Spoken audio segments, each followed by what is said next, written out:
to the sweatshops that have been prepared for them. And the World Bank has a hand in that too. Paul Collier, an Oxford economist, before the earthquake was writing about Haiti and why it was still poor. And he was saying, well, yes, Haiti has these sweatshops. The trouble is that they only operate 8 hours a day. And if only they operated 24/7, Haiti would be able to work its way out of poverty. Now, that gives you a sense of what these structural adjustment policies do to an economy. They remove a country's sovereignty. They prevent a genuine discussion about how a country might in fact feed itself. And they decimate the economy so that even before the earthquake, Haiti was a catastrophe. And you don't have to take my word for it. In fact, Bill Clinton, a man who has apologized for a number of things, apologized for his role in doing this. And he basically channeled Marx. He said, we shouldn't treat food like a commodity. We shouldn't treat food like television sets, he said.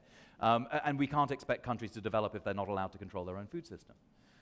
Now, what the World Bank structural adjustment conditionalities do is precisely prevent countries from having that sovereignty over their food systems and makes food just like television sets. And that's something that the World Bank has long had a hand in and seems very reluctant to let go of. Hi, I'm Monte. Thank you so much for your talk. My question is about geoengineering. I'm very curious about it. I don't feel I know enough, and I'm particularly interested in how it affects the pH of soils around the world, and if you have any thoughts or opinions about that. So as far as I understand it, geoengineering is the idea that if we seed the sky with enough of the right kind of chemistry, that we will be able to reverse climate change. That sounds to me just dangerous. I mean, I'm not against blue sky thinking when it comes to thinking about climate change. But fixing climate change by tinkering with the sky to see what happens seems to me to be an incredibly ill-advised idea. And particularly when we know what works with climate change, which is keeping oil in the ground. It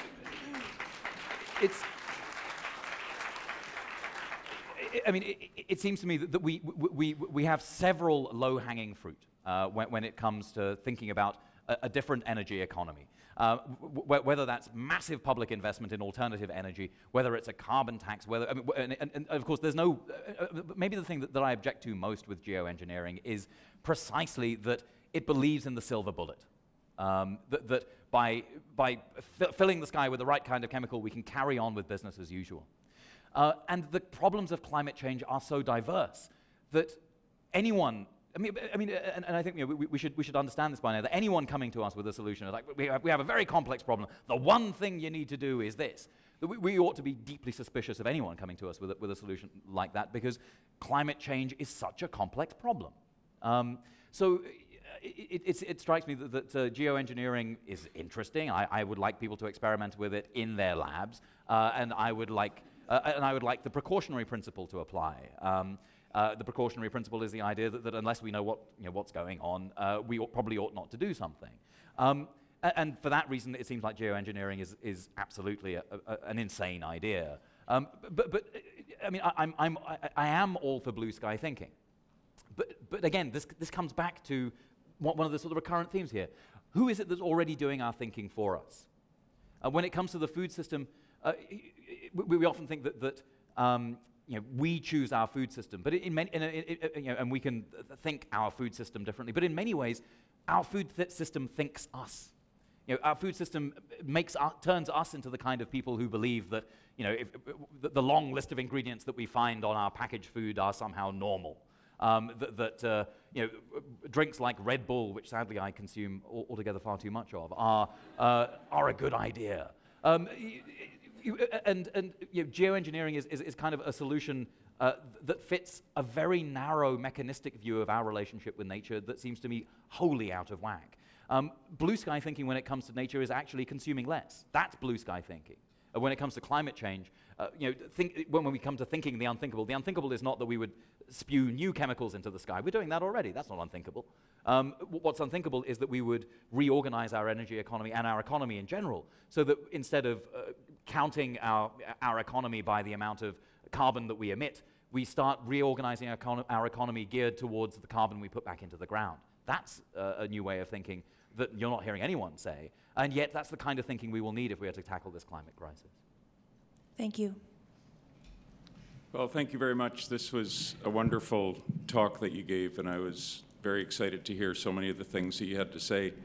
I wanted to ask you in particular about some of the points you were making toward the end, and your examples of what you were calling hopeful stories, and the one about food sovereignty was certainly one of them. You're describing a complex system of democratic food distribution that finds hopeful stories in various places around the globe. And you describe some of those in your book, The Value of Nothing, as well. But what always runs through my mind in order to sort of bump those hopeful stories up to something more than isolated examples of what might be done is some way of aggregating these. Is that, in the end, what you would be looking for, or do you think that there are very different kinds of stories that will be played out in different kinds of cultures with different kinds of economic realities? Again, I want to, that's a terrific question, and thank you for it. I mean, I don't see a one-size-fits-all policy when it comes to fixing the food system or fixing the economy. And that's okay. What characterizes these stories is that they are, above all, experiments. And that they work because people are are social scientists and are engaging with the best kind of social science, which you only discover by trying to change the world. That kind of experience of changing the world is going to be different in every case because the world is different in every place. What I'm excited by is not is an exchange of best practices, and there are lots of ideas that appear no matter where they are in the world. I mean, stories about a lot of civilizations have realized that you often have 7 fat years and 7 lean years. It's in the Bible; it must be true. And so a number of societies have discovered the merits of things like grain storage. It's only been in the neoliberal era that grain storage has become the sort of thing that governments realize, have come to understand as economically inefficient. But a number of countries and a number of societies and civilizations have always understood that you need to be able to store food in order to protect against bad years, even if that means you consume slightly less this year. But in other places, every ecology is different, and every context is different. But the process of exchange, I think, is something that we can learn a great deal from. I mean, for me, one of the interesting examples is sort of peer-to-peer knowledge sharing that happens through things like the campesino or campesino movement in Central America, where farmers from one area will go with their seed and with their experiences very humbly and say, look, here's our seed, here's what works for us. We found that in this particular sort of agroecological formation, this does well with this. Try it out, see what happens. But no one says, look, you've got to be growing this seed.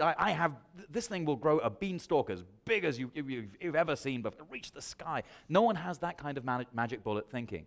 But what I am interested in, though, is not an aggregation of a single idea and it's spread around the world so much as the possibilities for more and more of these experiments to happen. And what's interesting, particularly when it comes to food, is that over the past 10 years, there's been more and more of that happening. An idea that started right in this country, in Toronto, in fact, the idea of a food policy council, where you bring together representatives of government, of local businesses, of institutional consumers of food, of urban gardeners, of local farmers, and often farm laborers as well. Laborers often invariably left out of these conversations, but often, sometimes with the right political formation, can be brought in. This idea of a food policy council has caught fire, and so as a result of some of the leaders in Toronto, there are now over 200 of these food policy councils around North America. Do they have the same ideas in each food policy council? No. Because in every context, the people who are going hungry in the context of food production are all slightly different. But I'm excited by the idea of the spread of these possibilities of democracy in the same way that Occupy. I mean, Occupy New York is dealing with its own problems. Occupy Oakland is currently being tear-gassed by the police. Occupy Saskatoon has Friendship Park, and things are kind of groovier here than they are in Oakland.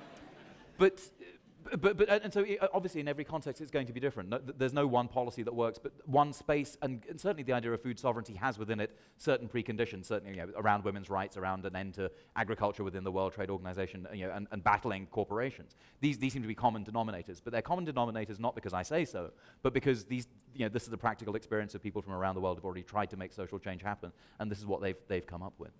Thanks so much. Thank you. I sit on the board of a financial cooperative here in Saskatchewan, and we have a vision of being a part of an economy that's based on meeting human need and doing so in a way that's sustainable forever. And so one of the things I wonder is I hear you talk about building a food economy that's centered on ideas of equality, of community, of democracy, is as we come up on the International Year of the Cooperative, what role might cooperative enterprise play in building that economy? And what are the opportunities and also the risks in that model for development? It's a great question. You tell me. I mean, that's the joy of this conversation around food sovereignty, is I have no idea. But it seems to me that cooperatives can embody a great deal of this idea of democratic ownership of resources and of discussion of them. But they can, but because cooperatives are also institutions that meet a bottom line, can sometimes that can go awry. I mean, often cooperatives become the very problem that they were designed to solve, or allowing for the members of the cooperative a great deal of power over a food system that excludes other people. And it seems to me that's the risk of cooperatives growing too big and too powerful. But I think a world of many cooperatives addresses some of the problems around, can address many of the problems around corporations that are tremendously rapacious. I mean, one looks at the banking system in the United States, for example, and sees that the mega banks were really quite responsible for the financial meltdown, whereas credit unions and unions where one becomes a part of the financial institution were in fact much less affected and in fact provide a safety net for financial services for people who need them. So, I mean, this is sort of politics without guarantees. It's perfectly possible for the Mondragon Collective, for example, the largest cooperative in the world and one of Spain's largest industries, to become a titan of manufacturing and at the same time, to generate a great deal of carbon, to be wedded to a model of industrialization that's part of the problem, and of course to ignore issues that happen outside the cooperative. So it's perfectly possible for a cooperative to exist, and for still for unpaid labor to be used within the home. I mean, when we look at the way the economy works today, we already know that. A large, the economy is like an iceberg. You have this much that's visible and it's counted as GDP, but beneath that are the huge environmental costs, the huge social costs, and most structurally and most fundamentally, the work that goes unpaid in order for the paid economy, the GDP sort of counted economy, to sit on, and appear the way it does. And economists at UNIFEM in 1995 sort of did the math to figure out what the contribution of unpaid labor was to the economy, and they came up with a figure of $17 trillion, of which $11 trillion was women's unpaid work. $11 trillion, it sounds like it is a vast amount of money, and to put it into perspective, that's 50% of the total economy in 1995 was women's unpaid work. A world of cooperatives is entirely compatible with that, sadly. And it seems to me that the extent to which one challenges capitalism is going to be, I think, the sort of measure of how one succeeds. I'm excited that cooperatives offer an opportunity to democratize the workplace, but I think that democracy needs to extend much beyond it. There's nothing wrong with cooperatives, but I think it's about how cooperatives fit into a broader democratization of our resources and our control over them. And that's a problem that people within cooperatives, but also outside, need to wrestle with.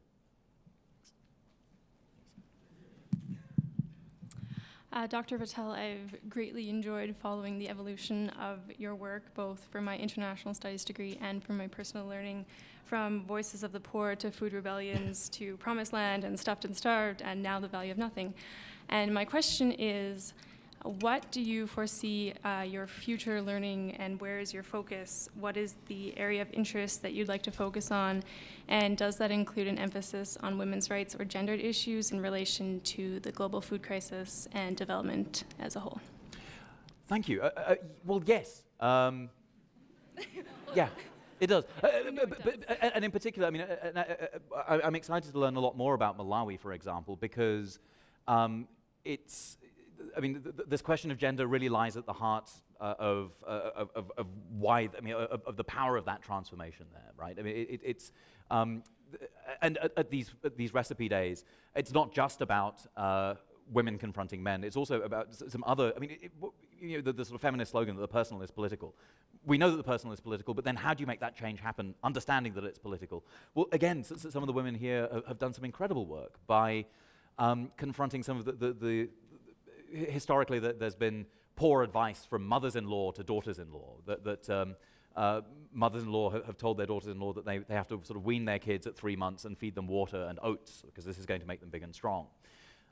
And these recipe days are also a venue for understanding, in which daughters-in-law and mothers-in-law confront one another. Now, that's not an easy conversation at the best of times, but it's one that they found venues, and they've created venues for these discussions to happen. And I'm tremendously excited by that, for what it means, not only for their personal transformation, but also, certainly in terms of understanding how it is that within each of us we can find the ways in which in our domestic lives we take power for granted and we wield it unjustly. So certainly I'm learning a great deal about that. But around the world, there are a range of organizations, again, associated with Via Campus and associated with food, where gender is being taken very seriously, and I continue to learn immense amounts about that and from that. Hi, I'm Ivy, and first of all, I'd like to say thank you for coming here and doing this lecture. I enjoyed it. And my question for you, do you think with what is going on with Afghanistan, and when we reach our world population of 10 billion, will we have enough to feed the world? I confess I'm not sure what you mean by what's going on in Afghanistan, other than the war conflict. Or the okay, so yeah. There are two separate questions. There's one Yeah. about what happens. Okay, I just thought that there are Sorry. billions of people in Afghanistan I didn't know about. But no, I'm sorry, I just didn't understand. So, I mean, in terms of conflict, of course, I mean, when one looks at the wars going on around the world, one oughtn't to be surprised that often they are around, these are resource conflicts. And they are conflicts often around what will then become discussions around oil. And for me, there's a tremendous cartoon I saw earlier on today. This is the one moment where I regret not having PowerPoint, because I showed it to you. It's from a South African cartoonist called Zapiro, who is just an incredibly astute political cartoonist. And he shows the dead rat of Muammar Gaddafi in a ditch. And then next to him are 3 other rats, the United Kingdom, France, and Italy, salivating over the petrol contracts that they're about to get from Libya. I mean, I think that globally, I mean, this is not just about Afghanistan, but looking at the way that our militaries are being used in furtherance of the interests of largely of energy corporations, but also we're seeing ongoing conflicts around water. These are tremendously worrying signs, and it's linked to the ways in which governments are moving to feed a world of 10 billion people. But there's nothing wrong with a world of 10 billion people. What's wrong is a world of 10 billion people who consume as much as we do in the United States. And I think this is important, right? But where you have this sort of Malthusian idea, and already, as I mentioned in the talk, this Malthusian idea carries within it a certain class, an understanding of class. But it also invariably, when you hear it in the United States and in countries in the global north, it also carries a connotation of race. Often in the United States, you scratch a Malthusian, you find a racist. And that's, I mean, it is quite right to worry about people around the world consuming as much as Americans do, if the conclusion is that therefore Americans should consume less. I think that would be an appropriate response. Or if one had a bent towards sterilization, then the people to be sterilizing are high-consuming Americans. But no one wants to do that. And I'm American. I prefer that not. I prefer if that didn't happen. But I'm also keen for us to be thinking about resources and about equality in the way that we consume. And I also think that if one's concerned about population, that there is sort of low-hanging policy fruit that if one's interested in fertility rates, then one of the best ways of controlling fertility rates is girls' education. Girls' education is a policy that seems to me a no-brainer. It's associated with higher education, a better welfare of kids growing up healthier, stronger, and more likely to flourish in almost every way. And as a bonus for the Malthusians among us, it means lower fertility rates. But you often don't hear people saying, "Well, I'm worried about about 10 billion people. What we need to invest in is girls' education." I would be happy if we did have that conversation, but often when I hear the sort of auguries of 10 billion people, what I don't hear is why it is that we consume more than our fair share, and why it is that we're under-investing in girls' education worldwide. And that's a conversation I want to be hearing a lot more about. Thank you. Okay, we have time for just one more question, and I can't see if there's somebody there. Yes, there is. Go ahead. First of all, I just wanted to thank you for your lecture. It was very informative, and I enjoyed it very much. I'm just wondering what advice you would give to a student like myself in implementing social change. Oh, Lord. Well, here I want to channel the advice of, in fact, I want to give two bits of advice. One from my friend Peter Sellers, who is no, not that Peter Sellers. So there are a number of people with the name Peter Sellers. Sellers, S-E-L-L-A-R-S. Peter Sellers is a theater director in the United States. He is an incredible man. He